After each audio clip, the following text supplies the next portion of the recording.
신구약 성경 곳곳에 등장하고 있습니다. 그 중에서도 하이라이트가 어디냐면 바로 애굽의 왕 바로의 손에서 이스라엘 백성들을 건져내신 그 사건이라고 볼 수가 있습니다. 10가지의 재앙 끝에 애굽 왕 바로는 마침내 무조건 항복을 선언하게 됩니다. 왜냐? 버티면 버틸수록 이 애굽이란 나라에 돌이킬 수 없는 화가 쌓이고 있다는 것을 그때서야 바로 왕이 깨닫게 되었기 때문이죠. 그래서 10번째 재앙, 장자의 멸망을 당한 후에 바로 왕은 이스라엘 백성들을 거의 쫓아내다시피 해서 쫓아냅니다. 너희는 이제 너희가 원하는 곳으로 가서 너희 하나님께 예배를 드려라. 그래서 설명해 보니까 그들이 밥을 먹다가 말고 남은 거를 그냥 주섬주섬 싸가지고 그렇게 들쳐업고 이제 쫓겨나는 거예요. 마침내 400여 년의 종살이를 끝나고 이제 이스라엘은 하나님께서 약속하신 땅으로 출발하게 되었습니다. 그렇게 이스라엘은 자유의 몸이 되는가 했는데 잠시 후에 정신을 차린 바로 왕은 다시 이제 이스라엘을 추격하라고 군대를 보내게 되어집니다. 앞에는 홍해가 가로막고 있고 뒤에는 왜 분노했습니까? 지금 이스라엘, 이 애굽이란 나라에는 초상이 안 난 집이 하나도 없어요. 사람이 안 죽은 집이 누가 죽은 거예요? 가축이 다 죽은 거예요. 소가 죽고 양이 죽고 그래서 그야말로 애굽 전역에 통곡의 소리가 끊이지 않았다라고 성경은 말합니다. 그러니 이제 애굽인들은 그 원인을 누구에 돌리는 거냐면 이스라엘 때문이라고 돌리는 거예요. 너네 때문에 우리가 지금 다 이렇게 죽게 됐다. 그래서 분노한 그들은 이스라엘을 추격해 옵니다. 우리는 흔히 사면초가란 말을 씁니다. 아무 쪽으로 봐도 출구가 안 보이는 상황, 해결이 안 되는 상황을 우리가 일컬어서 사면초가와 같다라고 말하죠. 지금 이스라엘은 이제 그런 상황이 됐습니다. 그때에 하나님께서는 홍해에 길을 내시고 그리고 그 이스라엘 백성들을 무사히 홍해를 건너서 약속의 땅으로 가게 했고 추격해오는 이 애굽인들을 막기 위해서는 하나님께서 어마어마한 밝은 빛으로 이스라엘 백성들을 비추시고 그쪽에는 어두움이 있게 하셔서 애굽인들이 더 이상 추격하지 못하도록 역사하셨던 것을 보여주고 있습니다. 하나님의 능력으로 말미암아 이제 홍해를 걷는 이스라엘 백성들은 모세와 그리고 이스라엘 민족이 하나 돼가지고 하나님의 구원을 노래하고 있는데 그것이 바로 출애굽기 15장 1절 이하에 나타나는 그런 찬양으로 되어져 있습니다. 참으로 장엄하고 그리고 복된 모습이 아닐 수가 없습니다. 성경은 구원의 노래를 기록하고 있는 책이기도 합니다. 그래서 성경에는 곳곳에 하나님을 향하여 찬양하는 하나님께 영광을 돌리는 그런 장면들이 여러 군데 기록되고 있는데 그 중에 하나 바로 출애굽기 15장이라고 볼 수 있다라고 하는 것입니다. 위기를 넘어 진정한 자유를 얻게 된 이스라엘은 이제 하나님께 감사로 찬양하게 되었다라고 하는 것입니다. 우리는 이 모습을 보면서 바로 구원의 완성은 감사의 고백에 있다라는 걸 우리가 기억을 할 수 있습니다. 그래서 오늘 설교의 제목을 감사는 구원의 완성입니다 라고 이제 제목을 정했습니다.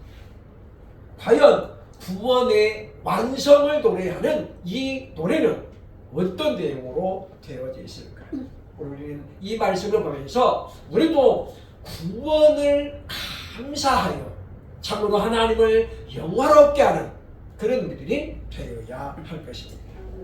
구원을 완성하는 감사는 과연 어떤 내용입니까? 첫째로 본문 1절에 보면 하나님은 존귀하다는 내용으로 되어져 있습니다. 본문 1절 중반에 보면 이렇게 말하고 있습니다. 여호와를 찬송하리니 그는 높고 영화로우십니다. 내가 여호와를 찬송하리니 그는 높고 영화로우신 분입니다. 라고 하나님을 향한 찬양이 시작이 되는 거예요. 우리가 하나님을 설명하는 단어들이 굉장히 많습니다. 그런데 오늘 모세와 이스라엘 백성들이 찬양하는 하나님은 어떤 분이냐면 높으신 분이라는 거예요. 그리고 영화롭다라고 말하죠. 이걸 우리가 다른 말로 하면 존귀하시다라는 말로 설명할 수 있습니다. 하나님은 존귀하신 분이라는 거죠. 그래서 역대하 6장에 보면 하나님 같은 분이 어디 있느냐라고 솔로몬이 성전을 건축한 다음에 그렇게 하나님 앞에 기도하는 장면이 나옵니다. 세상에 어떤 누구도 하나님과 같을 수 없다라고 하는 거죠. 그래서 우리가 하나님은 존귀하신 분이라고 이들이 노래하고 있는 것을 보여주고 있습니다. 하나님의 성품을 나타내는 단어들이 많이 있는데 그 중에 바로 하나가 하나님의 존귀, 하나님은 영광스럽다라는 것이죠. 그래서 하나님의 가치는 우리가 세상에 있는 어떤 것으로도 대체할 수 없다라고 하는 것입니다. 계시록 4장 10절로 11절에 보면 24장로들이 하나님을 향해서 찬양하는 장면이 기록되어 있는데 이렇게 찬양하고 있습니다. 24장로들이 보좌에 앉으신 이 앞에 엎드려 세세토록 살아계신 이에게 경배하고 자기의 면류관을 보좌 앞에 드리며 이르되, 그 다음 절 보면 우리 주 하나님이여 영광과 존귀와 권능을 받으시는 것이 합당하오니 주께서 만물을 지으시니라. 만물의 주의 뜻대로 있었고 또 지으심을 받았나이다 하더라. 24장로들이 찬양하면서 내용이 뭐냐면 영광과 존귀와 권능을 받으시는 것이 합당하십니다 라고 하면서 존귀의 하나님을 노래하고 있는 거예요.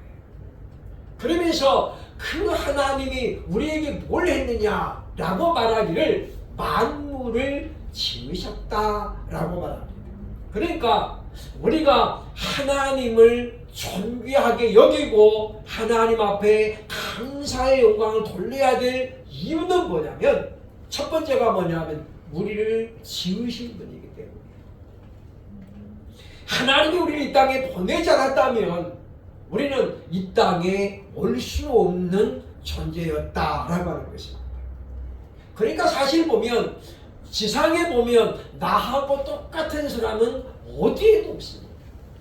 약간 닮은 사람도 있고 비슷한 사람이 있을 수 있어도 똑같은 사람은 하나도 없어요.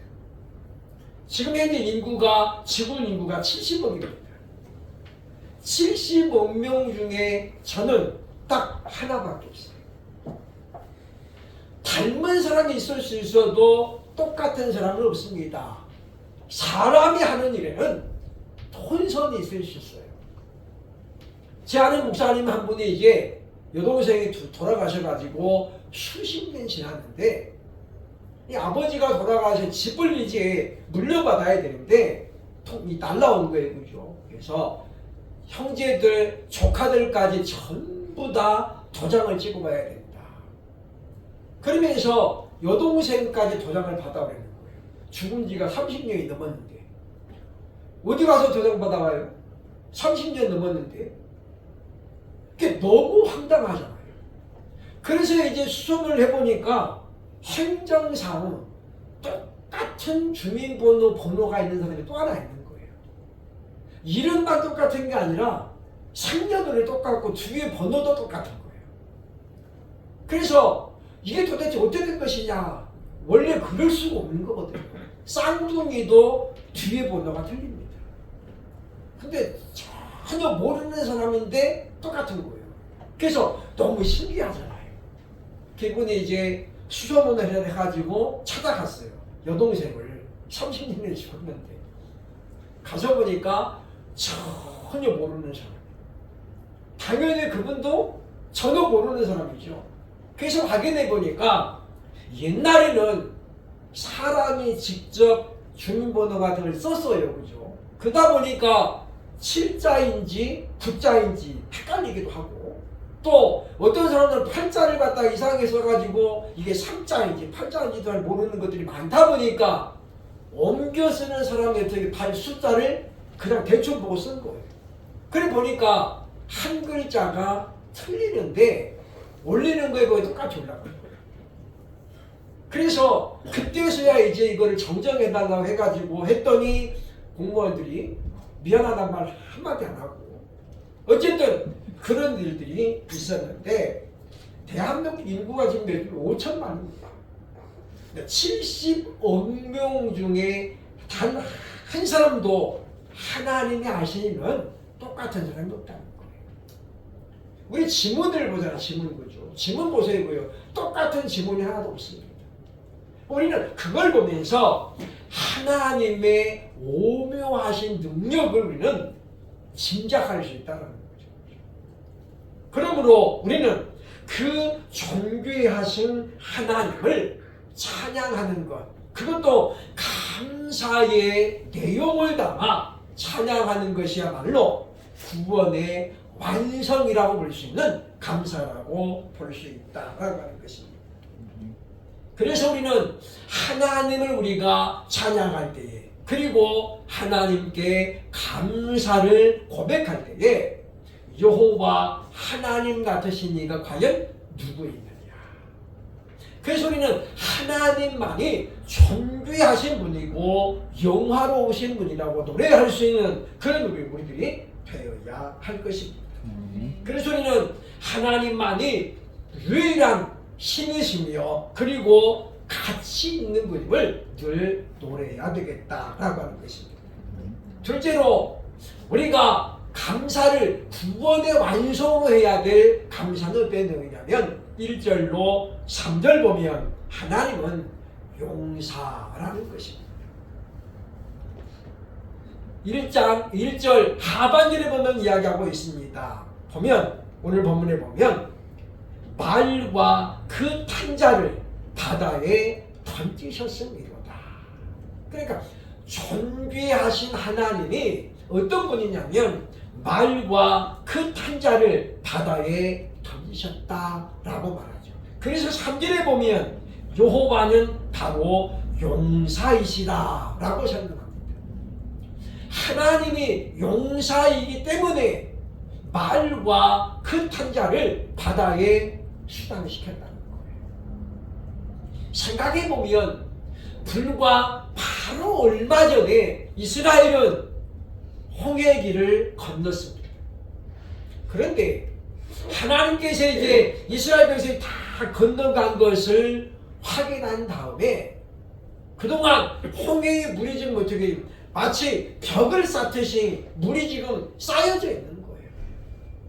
이스라엘이 다 안전하게 건너간 걸 보신 하나님이 그때서야 이제 마치 제방이 무너듯이 그 물벽이 무너지고 물이 다시 흘러내립니다. 그러니까 위기양양에서 지금 홍해에 뛰어들었던 병거를 탄 군사들은 그 삽시간에 몰려든 물에 아무도 도망치지 못하고 그대로 희당되었다라고 성경은 우리에게 알려주고 있습니다. 여름철 되면 가끔씩 우리 뉴스에 나옵니다. 계곡에 놀러 갔다가 물이 불어나가지고 결국 구조를 요청하는 사람들이 가끔씩 있죠. 계곡의 물은 왜 그렇게 삽시간에 불어납니까? 말 그대로 계곡이기 때문에 위에서부터 물들이 몰려오기 때문에 순식간에 계곡에는 물이 차게 됩니다. 그래서 비가 온다는 말을 듣고 철수하면 이미 늦어요. 그래서 뭔가 날씨가 좀 이상하다 싶으면 계곡으로는 안 가야겠다고 하는 거죠. 근데 우리 사람들은 경험이 많다고, 내가 이 정도 겪어봤어, 괜찮아, 끄떡없어, 그래가지고 우기고 가는 사람들이 얼마나 많습니까? 그래 놓고 나서 뭐 또 책임은 다른 사람들한테 전가하는 것을 보게 된다고 하는 것입니다. 다윗 곁에는 37명의 용사가 있었다라고 성경은 소개합니다. 그 중에 어떤 사람은 300명의 적군을 홀로 막아낸 그런 장군도 있습니다. 그러나 그들 중에 어떤 사람도 홍해에 길을 대고 이스라엘을 통째로 구원한 사람은 있을 수가 없다라고 성경은 우리에게 말하고 있습니다. 세상에는 용맹한 사람들이 분명 있습니다. 그러나 하나님 같은 그런 분이 과연 누가 있겠는가라고 하는 것입니다. 애국에서 벗어난 이스라엘은 모세의 진두의 아래 지금 어디 서 있냐면 바알스본 맞은편 비하이롯 해변에 진을 치고 있었다라고 하는 거죠. 그리고 지금 거기에서 하나님의 능력을 이들은 이제 보게 되었습니다. 10번의 재앙을 하나님 행하신 이스라엘이 경험했죠. 그런데 홍해가 가로막으니까 이스라엘은 금방 이제 돌변합니다. 하나님을 원망하고 모세를 원망하죠. 이들이 뭐라고 그러냐면, 모세야, 애굽에 우리가 죽으면 묻힐 땅이 없어서 우리를 여기까지 끄집어내가지고 여기서 죽게 하느냐.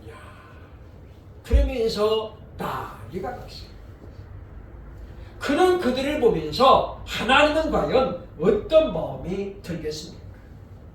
그럼에도 불구하고 하나님께서는 모세를 통해서 이렇게 약속하고 있는데, 출애굽기 14장 14절에 이렇게 말합니다. 여호와께서 너희를 위하여 싸우시리니 너희는 가만히 있을지니라. 너희는 가만히 있으라는 거예요. 왜냐하면 하나님이 너희를 위하여 저들과 싸우겠다는 거예요. 그래서 말합니다. 지금 본 애굽인들을 너희가 다시는 볼 수 없을 것이다. 그리고 하나님이 하신 일이 뭐냐면, 홍해에 길을 댄 다음에, 그리고 이스라엘을 다 건너게 하고 나서 애굽의 본진을 바로 수장시킨 사건이었다라고 성경은 우리에게 말하고 있습니다. 그러므로 지금도 하나님은 하나님의 백성을 위하여, 그리고 하나님의 이름을 위하여 대신 싸워주시는 분이다 라고 성경은 우리에게 약속해주고 있다고 하는 것입니다. 다윗이라는 사람은 참으로 용감하고 그리고 용감불상한 사람이죠. 그러나 다윗이 가는 곳마다 승리할 수 있었던 비결을 성경은 이렇게 소개하는데, 사무엘 8장 6절에 보면 다윗이 어디로 가든지 여호와께서 이기게 하시니라 라고 말합니다. 동일한 말씀이 사무엘 8장 14절에도 똑같이 나옵니다. 그러니까 하나님이 블레셋과의 싸움에서 이기게 만들고 에돔과의 싸움에서는 이기게 만들었는데, 원인이 뭐냐면 다윗이 용감해서가 아니라는 거예요.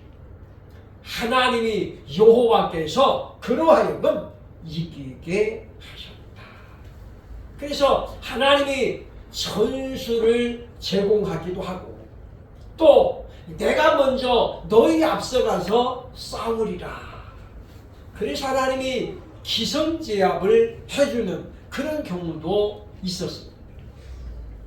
그러면 우리는 전능하신 하나님, 용사이신 하나님이 지금도 내 편이 되어서, 그래서 내가 힘들고 어려울 때마다 용사하신 하나님이 대신 싸워주기를 기대하는, 그리고 그런 믿음으로 하루하루를 살아갈 수 있기를 주의 이름으로 축원합니다.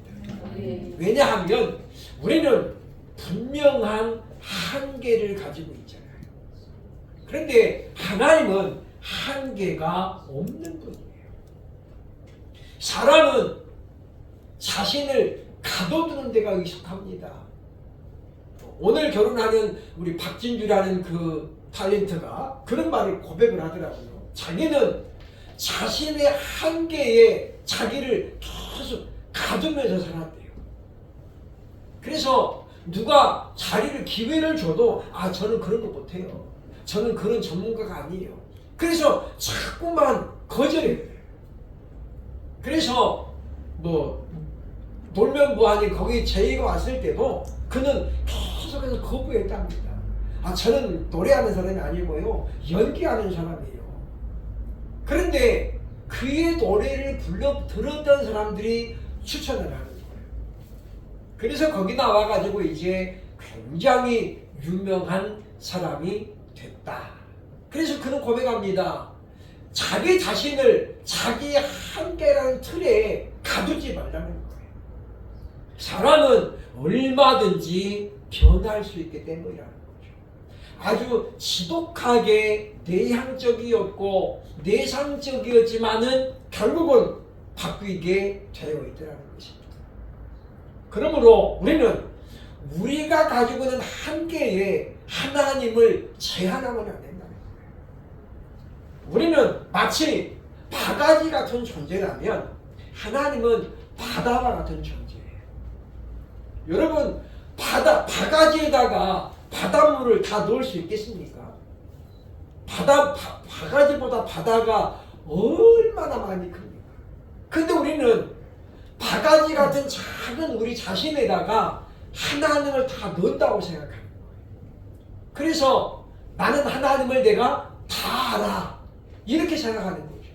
믿어보니까 아니더라, 이런 고백을 들어보면 참으로 어리석다라는 생각이 들어요.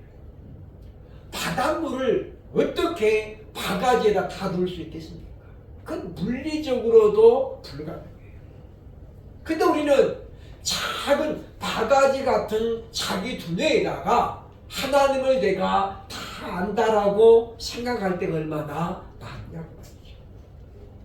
그러므로 우리는 용사이신 하나님, 자기의 이름을 위하여 싸우시는 그 하나님으로 말미암아 우리도 늘 승리를 경험할 수 있어야 할 것입니다. 마지막 세 번째, 구원의 완성인 노래 감사는 어떤 내용으로 되냐면 2절에 보니까 하나님은 구원자라고 되어 있습니다.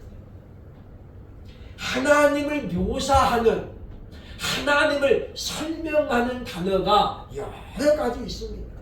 그러나 그 중에서도 가장 중요한 표현은 하나님이 우리의 구원자라는 거죠. 다시 말하면 우리에게 구원이라는 선물을 주신 분이 하나님뿐이라는 것입니다.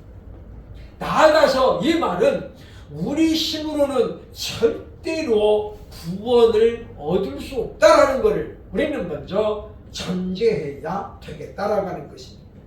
그래서 오늘 모세와 이스라엘이 찬양하는, 노래하는 그 가사를 보면 2절에 이렇게 말합니다. 여호와는 나의 힘이요 노래시며 나의 구원이시로다. 그는 나의 하나님이시니 내가 그를 찬송할 것이요 내 아버지의 하나님이시니 내가 그를 높이리로다. 그러니까 이스라엘 민족들이 지금 하나님을 향해서 영광으로 노래하고 있는 핵심이 뭐냐면 하나님이 우리를 구원하셨다라고 하는 거예요. 400년 동안 그 누구도 못했던 출애굽의 사건을 하나님이 이루어 주셨잖아요. 그들은 그래서 400년 동안 노예로 살았던 자신과 자신의 조상들을 보면서 그렇게 고백합니다. 내 아버지의 하나님이시니. 이 말은 무슨 말이에요? 내 조상들이 섬겼던 그 하나님이시라는 거예요. 우리는 이 모습을 보면서 우리가 감사해야 될 내용들이 사람마다 다를 수 있지만, 그러나 모든 사람에게 공통적인 감사의 내용은 하나님이 우리를 구원하셨다라는 것에 있어야 된다라고 하는 것입니다. 왜냐하면 구원만큼 우리에게 절실한 것은 없습니다. 또 우리가 구원받지 못하면 우리는 영원한 사망으로 갈 수밖에 없다는 거예요. 소중한 것을 잃어본 사람은 그것이 얼마나 소중했던가를 알 수 있는 것입니다. 에덴 동산에서 아담과 하와는 어느 것 하나 부족한 것이 살았어요. 그것이 낙원이라는 생각조차도 못하고 살았죠. 그러나 아담과 하와가 죄를 짓고 난 다음에 에덴 동산에서 추방당합니다. 근데 성경에 보면 그런 말이 나옵니다. 아담과 하와가 에덴을 찾을까봐 하나님이 두루도는 화염검을 두어가지고 찾지 못하겠다는 거예요.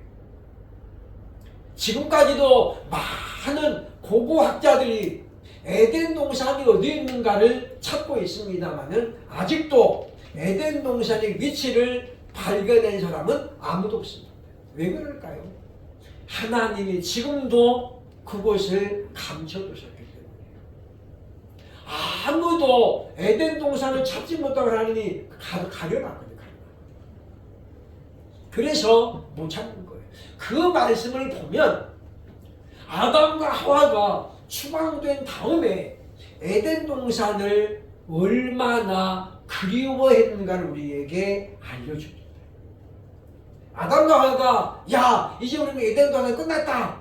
여기는 그냥 쳐다보지 말자. 그러고 돌아섰으면 하나님이 굳이 에덴 동산을 감췄겠어요? 감춘 이유가 있다는 거예요. 왜냐? 쫓겨난 아담과 하와는 그때부터 자신들에게 고생이 시작된 걸 알았거든요. 에덴에는 뭐예요? 모든 것이 풍요로웠어요. 그러니 자연스럽게 그곳을 왜 동경하지 않겠습니까? 그래서 하나님이 막아놓으신 거거든요. 그러므로 우리는 바로 그걸 보면서 죄를 짓고 나면 하나님의 주신 선물을 우리가 잃어버린다는 거예요. 그런데 다시 화복이 뭐냐면 구원에 있다라고 볼 수 있다라고 하는 것입니다. 그러면 우리는 생각해야 됩니다. 과연 모든 것이 하나님의 은혜라고 생각한다면 우리는 과연 하나님께 무엇으로 어떤 방법으로 그것을 표하고 있는지 냉정하게 돌아볼 필요가 있다라고 할 것입니다. 계시록 5장에 보면 거룩한 찬양이 나옵니다. 계시록 5장 13절 내가 또 들으니 하늘 위에와 땅 위에와 땅 아래와 바다 위에와 또 그 가운데 모든 피조물이 이르되 보좌에 앉으신 이와 어린 양에게 찬송과 존귀와 영광과 권능을 세세토록 돌릴지어다 하니. 여기 보면 찬양은 누가 하냐면요 사람만 하는 게 아니에요. 5장 14절 보니까 모든 피조물이 이르되 라고 그랬잖아요. 그들이 뭐라고 하냐면 바로 보좌에 앉으신 성부 하나님과 그리고 어린 양이신 성부 하나님께 찬양하고 하는 거예요. 바로 영광과 존귀와 영광을 세세토록 돌립니다. 이것이 바로 우리가 평생토록 해야 될 바로 거룩한 노래이며 바로 우리가 구원받았음을 나타낼 수 있는 바로 감사의 내용으로는 기억을 해야 되겠다라고 하는 것입니다. 그러므로 우리가 얻은 구원을 우리의 노력으로 얻은 것이 아니라 어떤 대가를 지불하고 얻은 것이 아니고 우리는 거저 받은 것이기 때문에 우리가 이제 우리의 삶을 통해서 그 하나님을 늘 찬양하고 감사를 표현함으로 말미암아 우리가 하나님의 자녀인 것을 증명하며 살아가는 저와 여러분 될 수 있기를 주의 이름으로 축원합니다.